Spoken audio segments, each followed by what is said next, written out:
자, 힘내십시다. 마지막 시간입니다. 자, 다음 10번째는 뭐냐면 여러분 이제 이건 조금 어떻게 여러분들 다르게 생각할 수 있을지 모르겠어요. 여러분 동사 목회 있죠. 동사 목회. 동사 목회를 조심하십시오. 이제 두 사람이 힘을 합쳐서 우리 교회를 서로 돈을 반반씩 내서 우리 건물도 얻고 설교도 한 번씩 돌아가면서 하고 그렇게 해서 개척교회 하자. 그리고 이렇게 팀으로 우리 팀 목회하자 이렇게 하는데 굉장히 전 조심해야 된다고 생각해요. 이건 제 생각입니다. 리더는 하나여야 돼요. 둘이 목회를 하면 둘 다 책임을 지지 않습니다. 지금 우리나라에 이제 이 팀 목회 쪽으로 많이 이제 나가기도 하는데요. 전 굉장히 좀 의심스러운 눈으로 봅니다. 이재철 목사님이 은퇴하면서 100주년 개미교회 각 파트로 해서 뭐 4파트인가로 나눠서 이제 동사 목회를 하도록 했는데 지켜보고 있어요. 잘 될까? 그래서 뭐 설교하는 설교 담당, 교육 담당 따로, 행정 담당 따로, 뭐 신방 따로 그렇게 해서 그분을 하나 이끌어 가는데 잘 될까? 아직도 미심쩍게 바라봅니다. 우리나라 사람들이 제일 못하는 게 협력하는 겁니다. 그리고 항상 리더는 하나여야 돼요. 교회를 이끌어가는 사람은 하나여야 돼요. 이게 제 생각입니다. 이건 근데 어디서든 통할 거라고 생각해요. 제가 이제 군대에서 이제 소대장으로 전 제대를 했거든요. 소대장으로 제대하는데 제 후임 소대장이 들어왔어요. 그래서 후임 소대장에게 이제 인수인계를 해줬습니다. 그리고 이제 저는 제대 날짜를 기다리고 있었어요. 근데 마지막으로 우리 대대장님이 파견을 한번 갔다 와라. 그래서 마지막 몇 주 동안 파견을 나가기로 했습니다. 거기는 뭐 파견 나가면 굉장히 거긴 병사들에게는 좋죠. 굉장히 좋고 거기에 마음껏 시간 사용 계획을 할 수 있고 또 편안하게 또 먹는 것도 마음껏 먹을 수 있고 또 아이들도 술도 잘 마시고 그러니까 들키지만 않게 하면 되는 거거든요. 그래서 제가 늘 나갔던 파견대였던 곳이거든요. 근데 거기서 항상 칭찬만 들었어요. 그래서 후임 소대장하고 같이 들어가서 이제 거기를 둘이 이제 근무를 같이 하게 되었습니다. 저는 이렇게 생각하겠죠. 맡겼으니까 이 친구 알아서 하겠지. 또 이 친구는 우리 선배님이니까 알아서 하겠지. 둘 다 이렇게 생각하고 있었어요. 나중에 검열이 이제 보통 5시 정도에 나오는데 난 자고 있었어요. 이 친구도 자고 있었던 거예요. 전 5시 항상 앉았었거든요. 그래서 완전히 제대하기 전에 완전히 얼마나 꾸중을 듣고 제대를 했는지 몰라요. 잊을 수가 없어요. 그때 받은 그때 교훈은 뭐냐면 리더가 둘이어서는 안 된다는 거예요. 제 친구들도 이제 팀 목회다 실패한 친구를 둘을 봤어요. 하나는 미국에서 이제 LA에서 좀 떨어진데 옥스나드라고 하는 곳이 있는데 거기서 옥스나드에서 아주 목회를 잘했어요. 목회를 잘했는데 그 옆에는 교회가 합치자. 그래서 둘이 합쳤어요. 합치고 팀 목회로 들어갔습니다. 팀 목회로 들어갔는데 뭐 지방 신문에 그때 갖고 와서 보여주는데 교회가 합치는 이렇게 멋있는 사례를 보여줬다 막 이러더라고요. 우린 다 걱정했어요. 우리 동기들이 그때 많이 유학을 갔는데 그랬는데 아니나 달라요. 1년도 안 돼서 교회가 빠져나고요. 그리고 나서 나중에 이제 굉장히 어려움을 많이 겪었어요. 그걸 봤습니다. 여러분 팀 목회는 안 돼요. 또 한 얘는 이제 후배입니다. 후배인데 이 친구도 이제 자기 아주 신학교 다니는 절친 제일 친한 친구와 함께 이제 팀 목회를 시작했어요. 그래서 돈이 없으니까 3,500만 원 내서 7천만 원짜리 건물을 얻고 설교는 돌아가면서 하는 거예요. 그런데 무슨 일이 벌어지겠습니까? 반드시 사람들이 비교해요. 설교 이 목사님 더 잘하시네? 이런 말이 돌기 시작하고요. 또 그런 말을 들은 목사님도 친구지만 기분이 나쁘잖아요. 그러니까 또 자기 나름대로 또 뒤에서 사람들도 포섭하고 뭐 이런 과정에서 아수라장이 된 거예요. 그래서 결국 깨지고 결국 절친이 아주 친했던 신학교 때 3년 동안 너무너무 친했던데 관계 다 깨져버렸어요. 그리고 뭐 나중에는 뭐 원수처럼 헤어지는. 왜 그런 일이 벌어져요? 사람은 달라요. 팀워크 쉽지 않습니다. 이런 얘기 있죠. 부자 관계라도 동업하지 마라 그랬어요. 아버지와 아들이 같이 장사하면 잘 될 것 같아요? 둘 다 힘들어요. 아버지는 아버지 나름대로 그 그 장사 철학이 있고요. 아들은 또 새로운 마음으로 하는데 안 맞으면요, 둘 다 힘들어요. 그래서 동사 목회하는 건 저는 여러분들이 좀 지양을 했으면 좋겠다 하는 생각이고요. 팀 목회하는 거 좀 조심스럽게 생각하라 라고 하고 싶습니다. 어렵더라도 혼자 책임지고 하나님 앞에 정말 발버둥 치면서 엎드릴 때 하나님이 축복하지 않을까 하는 생각이 듭니다. 그래서 그런 부분들을 좀 조심했으면 좋겠다는 거고요. 11번째는 이제 이게 실제적인 문제죠. 아버지가 목회를 했어요. 개척을 했어요. 그리고 아버지가 어느 정도 읽어놨어요. 그리고 아들이 거기 들어가는 겁니다. 이걸 꼭 저는 세습이라고 하진 않아요. 좋은 의미에서 계승하는 거죠. 계승하는 겁니다. 아버지 교회를 계승하는 것. 사실은 겉으로 볼 때는 아무 문제가 없어요. 근데 이게 그렇게 만만한 작업이 아니라는 거예요. 만만하지가 않아요. 신앙을 계승한다는 것, 많은 오해가 있을 수 있어요. 저도 그런 케이스거든요. 우리 아버님이 교회를 개척했어요. 30년 동안 교회를 해놓고요. 몸이 안 좋으셔서 뇌출혈로 쓰러졌을 때 유학 가 있던 저를 와서 좀 도와달라고 그래서 들어갔는데 들어갔더니 교인은 한 100명 정도 됐고요. 왜냐하면 그때 제가 들어갈 때 이제 위임 투표를 했어요. 위임 투표를 했더니 찬성이 103표, 반대가 105표, 반대가 8표 나왔거든요. 그러다 보니까 그때 주일 오전 예배 끝나고 했으니까 103명이었죠. 그래서 그냥 아무 생각 없이 들어갔어요. 가보니까 1년 예산은 1억이 안 됐고요. 그리고 이제 교회는 이제 거의 허물어져 가는 그런 아주 낡은, 도심 속에는 낡은 교회였고요. 갔더니 한 달 사례비를 120만 원밖에 안 주고요. 뭐 외국에서 왔는데 뭐 차라도 좀 줘야 될 거 아닙니까? 뭐 차도 없고요. 집은 하나 사택을 줬는데 아주 멀리 떠져 있어서 1시간 동안 걸어 다니게 만들고요. 버스비가 없어서 걸어 다녔어요. 그래서 그 아버지 돕는다고 있다가 눌러 앉다 보니까 교회가 또 부흥도 하고 그러다 보니까 이제 그 교회 건축도 하고 그래서 나름대로 이렇게 열심히 했더니 지금 와서 하는 소리가 뭔지 아세요? 지 아버지 해놓은 걸 지 아들이 아주 쉽게 한 거예요. 저거 그냥 해먹었어. 아주 이렇게 아버지가 다 해놓은 거죠. 세습한 거예요. 저거 뒤에서 몇 사람이 그렇게 욕하고 다녀요. 저는 속으로 상당히 억울하거든요. 근데 이런 말 들었는데 제가 뭐라고 그러겠어요? 겉을 보고 제가 시간마다 아닙니다 하겠습니까? 뭐 할 수 없어요. 첫째는 이런 문제가 있고요. 또 하나 이런 문제가 있어요. 제가 이제 1996년 부활주일부터 이제 목회를 이제 설교를 시작했어요. 근데 우리 아버님이 꼭 맨 앞에 앉아 있어요. 설교 끝나면 꼭 한마디씩 하는 거예요. 이건 이러고 틀렸고 저건 저러고 틀렸고 목회는 이렇게 하는 거고 저렇게 하는 거고. 그러다 이제 병이 나으시니까 11시에 성경 공부는 우리 아버님이 10시 성경 공부는 11시까지 아버님이 하시고 11시부터는 제가 2부 예배 설교를 하고 그러면 아버님이 가르치는 것과 내가 가르치는 것 계속 부딪히는 거예요. 그러니까 교인들이 거기서 완전히 웃어요.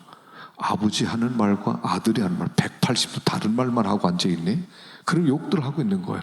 그리고 저한테 계속 뭔가 문제 있다, 이건 이렇게 해야 된다, 저건 저렇게 된다. 죽겠더라고요. 뭔가 좀 할 만하면, 뭔가 좀 될 만하면, 물론 제가 철이 없었죠. 그때 철이 없었으니까 아버지 눈에 얼마나 답답하고 부족하게 보이겠어요. 당연한 얘기예요. 아버지로서는. 그때 내 입장에서는 내가 이렇게 배워가는 과정이 있기 때문에 용납을 해줘야 되는데 용납이 또 안 되는 거예요. 그러다 보니까 둘 다 힘들었어요. 나중에 이제 저 아버님이 이제 정식으로 은퇴하고 YTM 선교회라고 하는 선교회를 하나 조직해서 이렇게 나가시면서 이제 그때 비로소 독립을 했죠. 독립을 해서 이제 한 20년 동안 목회할 때 한 10년 동안은요 거의 죽음이었어요. 저는 제 성격이 좀 이렇게 좀 반골 기질이 있어서 그런지 모르겠는데 굉장히 힘들었어요. 저는 그래서 여러분들은 훌륭한 아들들이고 훌륭한 아버님이니까 잘 팀이 맞으면 괜찮겠지만 저 같은 경우는 굉장히 마음이 안 맞아서 아주 어려웠습니다. 그래서 저는 지금도 아버지 교회 들어가지 마라. 차라리 개척해라. 지금도 그런 생각이 있어요. 차라리 그때 개척했었더라면 처음엔 고생했겠지만 나중에는 좀 더 안정되지 않았겠을까. 안정돼서 그때 내 목회 철학을 가지고 내 교회를 세우는 게 오히려 낫지 않았을까 하는 아쉬움이 계속 남아있어요. 그래서 저는 개척교회 하는 분들을 존경하고요, 개척교회 하라고 하고 싶어요. 우리 아이들이 있는데 우리 아이들에게 이제 우리 아이들 이제 아들 둘인데 저는 목회해보니까 목회가 이게 만만한 게 아니에요. 너무 어려워요. 그 우리 아이들에게 야 니네는 이게 목회 이게 할래? 목회 굉장히 힘들어. 제가 계속 만날 때마다 목회 얼마나 어려운지 아냐고 계속 얘기해 줍니다. 근데 얘네들이 다 MDB 이번에 들어간다고 그래서 마음에 걱정이 돼요. 여러분 목사인데도요 자기 아들이 MDB 간다고 그러니까 걱정이 되더라니까요. 그래서 제가 이렇게 얘기했습니다. 니네 MDB 가면 졸업하고 조금 경험 쌓고 바로 개척해라. 큰 교회 들어갈 생각하지 마라. 너희들 어떤 교회 들어갈 생각도 하지 마라. 나는 내 교회 너 눈꼽만큼 들어오게 할 마음도 없고 우리 나이 정관에 아들 못 들어온다고 이거 못 박아놨어요. 못 들어와요. 그래서 우리 교회는요 아들 장로 아들이나 목사들은 절대로 후임 목사 못 되게 만들어놨어요. 그래서 못 들어오는데도 얘네들이 하겠다는 거예요. 그래서 니네들 개척하라고 그랬어요. 지금부터 계속 개척하라고. 그 아이들은 우리 아이들은 MDB 맞으면 개척할 생각이에요. 저는 그 개척을 바라요. 그래야 자기 새 교회를 세울 수가 있거든요. 여러분 이제 큰 교회 후임도 필요해요. 좋은 분들이 들어가야 되죠. 근데 거기에 따라 어려움도 있을 것입니다. 여러분 큰 교회 목사 빛 좋은 개살구예요. 정말 힘들어요. 저희 매형 되신 분들도 매형 되신 분이 승동교회 후임 목사로 들어갔었거든요. 여러분 승동교회는 합동측과 통합측이 갈라졌던 역사적 현장이 승동교회예요. 그런데 27년 목회하고 너무 힘들어서 췌장암 걸리셨어요. 그리고 재작년에 세상을 떠나셨어요. 스트레스 받아서. 여러분 개척교회가 훨씬 더 좋아요. 여러분 후임 목사 들어온다 꿈꾸지 마세요. 그 쉽게 먹는다? 아예 안 그래요. 쉬운 거 아니에요. 저는 이렇게 지난번에 이동원 목사님 지구촌 교회 진지영 목사님 들어오셨죠. 샌프란시스코에서 목회를 잘 하시던 분이세요. 교회를 크게 한 1,500명 되는 이민교회를 하다가 여기 들어왔는데 그런 생각이 들었어요. 얼마나 어려울까. 이동원 목사님 후임으로 들어와서 설교가 비교될 텐데 얼마나 힘들까. 그리고 딱 이 취임식 하는 날, 그 위임 목사 하는 날 이동원 목사님이 자기가 쓴 책의 일부 중요한 것을 선물로 주더라고요. 우리 교회를 이렇게 목회했다. 그때 딱 보면서 죽었구나 이 사람 생각했어요. 그거 아니나 달라요. 7년하고 선교사로 가지 않았습니까? 이번에 또 좋은 분은 또 하여간 그렇게 좋은 분이 어디 숨어있다 오는지 또 좋은 분이 왔는데 결코 쉽지 않겠지만 그래도 진 목사보다는 좀 낫지 않을까 하는 그런 생각을 갖게 되면 여러분 큰 교회 목사는 힘들어요. 굉장히 힘들어요. 저는 뭐 큰 교회도 아니었는데 이렇게 힘들었는데 큰 교회 목사들, 굉장히 후임 목사는 아주 힘듭니다. 여러분, 하나님이 그런 은사를 주셔서 그런 데 들어가게 하시면 또 그런 겸손한 분도 잘 하시겠지만 저는 여러분들이 개척할 수 있으면 좋겠다 하는 생각이 듭니다. 자, 12번째, 개척교 한다면은요, 말씀을 엄청나게 연구를 해야 돼요. 엄청나게 연구를 해야 돼요. 한번 이 말씀 속에 빠져들어가서요, 엄청나게 말씀과 씨름해 놔야 돼요. 이게 오래되면 그때부터 쉬워져요. 근데 이거 안 해놓으면 계속 어려워져요. 저는 저희 교회는 어떤 교회냐면 사경회를 했어요. 저희 아버님이 사경회를 해서 교회를 키워놨어요. 그래서 1월달 사경회, 8월달 사경회 2번 했어요. 그러니까 근데 사경회는 반드시 담임 목사가 해야 돼요. 처음에 죽는 줄 알았어요. 사경회 한번 하면 그 사경회를 준비하기 위해서 2달 전부터 기도원 다니기 시작해야 돼요. 책 산같이 쌓아놓고 책 읽고 소화시키고 뭐 써놓고 뭐 기도하고, 그래서 2달 동안 준비해서 사경회 한번 끝나면요 체중이 2kg 3kg 빠져요. 뭐 잠도 못 자고 막 사경하니까. 그거를 10년 이상을 했어요. 그러니까 성경에 웬만한 성경은 어쨌든 갖다가 수박 겉핥기식으로는 어떤 경우든 그냥 다 한 번씩 다루는 거예요. 물론 이제 지금 그걸 보니까 우스운 게 너무나 많죠. 이걸 이렇게 해석했어? 말도 안 돼. 그런 게 많았지만 그때는 얼마나 씨름해서 그걸 하나씩 만들어내놨는지 몰라요. 그러니까 한 20년쯤 지나니까 지금 어떻게 되냐면 어떤 본문이 온다 하더라도 두렵지는 않아요. 왜냐하면 쌓인 게 있으니까 두렵지 않아요. 근데 그때 이런 공부를 안 해놓았으면 계속 힘들어지는 거예요. 그래서 저는 이제까지 한 20년 동안 강해 설교만 했어요. 지금은 이제 강해 설교에서 좀 벗어나서 이번에 지금도 설교가 코로나19 상황 속에 있는 그리스도인에 대한 시리즈 설교를 지금 계속 해오고 있는데 계속 강해 설교만 했어요. 그러다 보니까 성경을 나름대로 계속 몇 번씩 이렇게 또 연구하고 또 할 수 있었는데, 아시죠? 성경 끝이 없다는 거.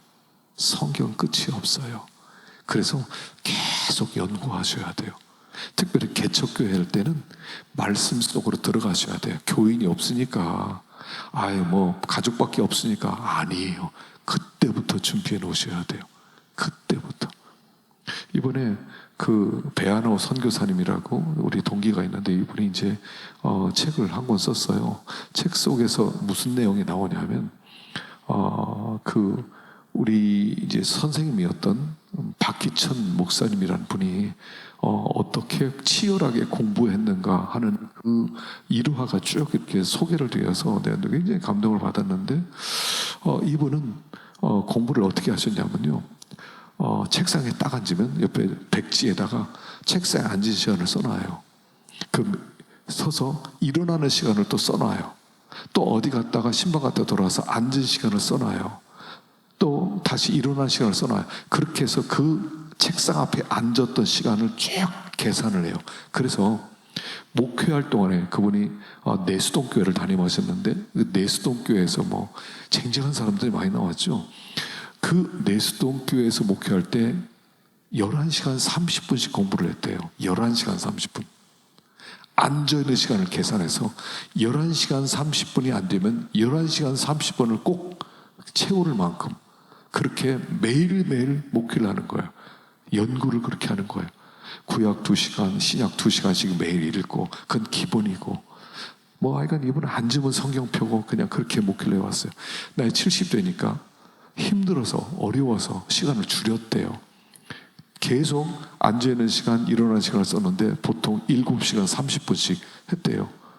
나중에 80이니까 더 어렵더래요. 그래서 6시간 반으로 줄였대요. 아니, 은퇴한 목사가 뭐 할 게 있다고.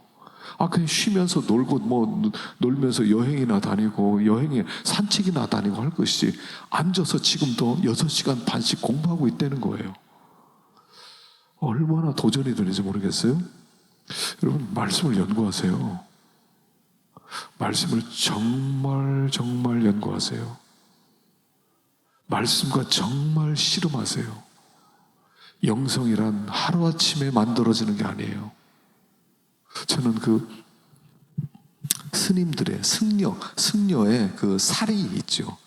뭐 부처님의 진선사리, 뭐 그런 사리가 있지 않아요.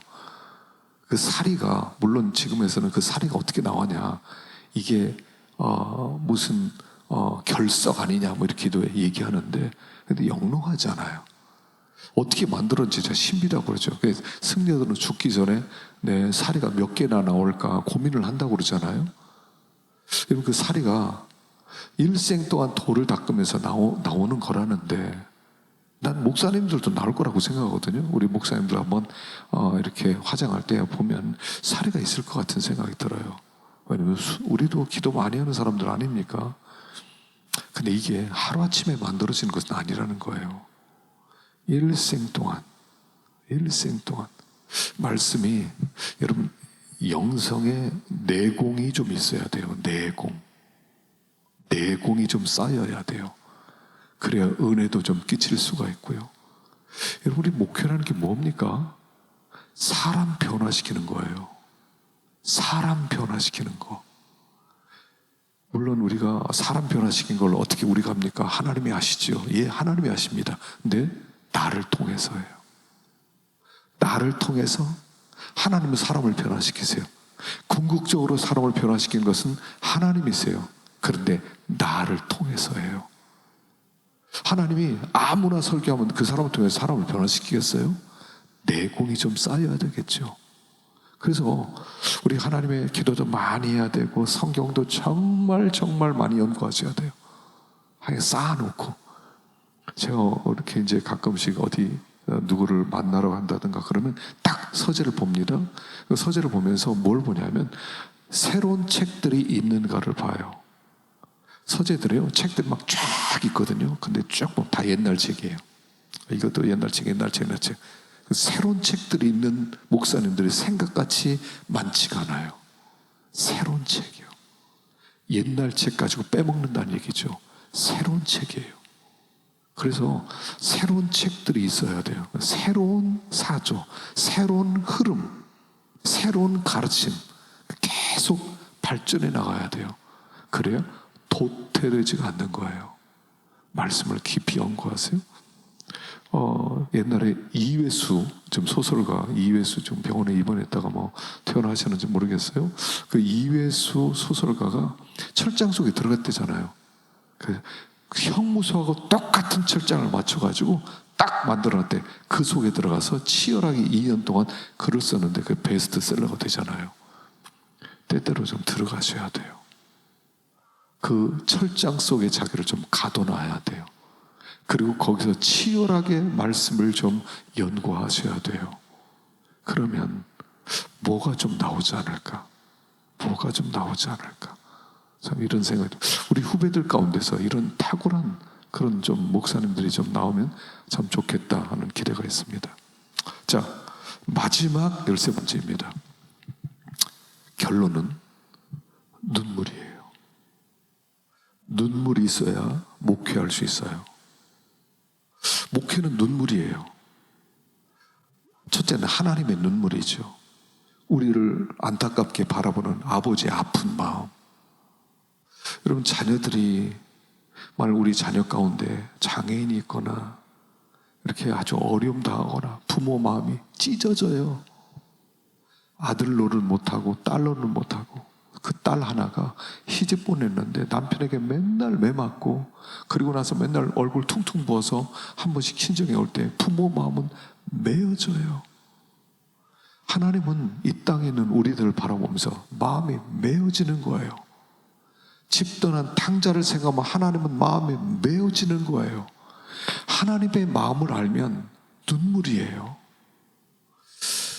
그 패션 오브 크라이스트에서 예수님이 십자가에 다닐 때, 십자가에 죽으실 때 하늘에서 눈물이 툭 떨어지지 않습니까? 참 기가 막힌 저는 표현이라고 생각해요. 하늘에서 눈물이 떨어져요. 이 땅을 향한 하나님의 눈물, 그 마음을 아는 사람이 목회자예요. 눈물 없이 어떻게 목회하겠어요? 울지 않고 목회 못하는 거예요. 우리 성도들의 아픔이 있어요. 여러분, 성도들, 지난번에 신방 얘기했죠. 신방 다니면서 성도들 가정 숫가락 숫자 세면서 다니다 보면 눈물이 나요. 이렇게 신앙생활 하는구나, 이런 어려움 속에 있구나. 목회자가 그 눈물이 있어야죠. 목회자 아니겠어요? 그래서 목회는 눈물이에요. 눈물이 마르면 끝나는 거예요. 목회는 시작부터 끝까지 눈물이에요. 하나님은 그 눈물을 보시는 거예요. 그래서 개척교회는 어떻게 해요? 눈물로 하는 거예요. 울 일이 얼마나 많겠습니까? 교회 부흥이 안 돼서 아프고, 내가 부족해서 아프고, 하나님의 뜻 이루지 못해서 아프고, 아픈 것밖에 없어요. 하나님 앞에 옛날에 수영로교회, 부산 수영로교회 정필도 목사님 이런 얘기 하더라고요. 한참 개척교회 할 때 동쪽에서 기도하다가 동쪽에서 눈물 흘리고, 서쪽을 바라보면서 눈물 흘리다가 바닥에 눈물로 쌓이고, 남쪽을 바라보면서 눈물 하다가 남쪽 바닥에 눈물로 가득 차고, 북쪽을 바라보면서 기도하다 북쪽 무릎 바닥에 눈물이 가득 차고, 그래 하루 기도가 끝난다고. 목회는 눈물입니다. 눈물이에요. 눈물 없으면 목회는 안 되는 거예요. 눈물이 마르면 목회도 멈춰야 돼요. 그래서 여러분, 눈물로 목회하게 될 때 하나님은 그 교회를 축복하실 것입니다. 그 다음에 이제 개척교회 방법 이런 것들은 이제 그 모교회를 통한 교회 분립 개척도 있고요, 성경 공부를 통한 교회 개척도 있을 수 있고, 분열을 통한 교회 개척도 있을 수 있고요, 그 다음에 단신으로 교회를 개척하는 방법도 있지요. 말씀을 안 드려도 무슨 뜻인지 잘 알 것 같고요. 그래서 실제적인 교회 개척 단계들도요, 개척의 이제 기본 준비는 소명의식이 있어야 되고요, 어떤 비전을 가지고 하는 거고, 또 실제적 준비에 있을 때 이제 처음에는 어떤 분명한 비전이 있어야 된다는 거, 그 다음에는 중보기도 팀과 재정 후원팀을 조직해야 하고, 물론 이렇게 참 팀이 뒤에서 후원하면 참 힘이 있겠죠. 그 다음에 세 번째는 지역을 선정하고요, 지역을 선정할 때는 인구 조사, 종교적인 조사, 지역적인 특색, 목회 계획 수립 이런 것들이 필요하고요. 그 다음에 4단계에서는 어떤 건물을 물색하고요. 건물을 물색할 때는 어떤 타 기관의 건물의 사용을 허락받고 어떤 강당 같은 걸 빌릴 수도 있고요. 그다음에 아니면 상가 건물을 임차할 수도 있고요. 그 다음에 교회 건축을 아예 시작하고 할 수도 있고요. 그 다음에 다 준비되었을 때 창립 예배를 하는 거죠. 여러분들 좋은 교회가 개척될 수 있기를 기대합니다. 혹시 개척하게 되면 저도 초대 좀 해주시고 축복해 주고 싶고요. 여러분, 교회 건축에, 교회 개척의 비전을 다 품으세요. 난 교회 개척한다. 하나님 우리를 부르셨을 때 개척하라고 부르신 거예요. 그렇게 믿고 선교사로 나가든지 개척하든지 그런 좋은 일꾼들 될 수 있기를 바랍니다. 수고하셨습니다.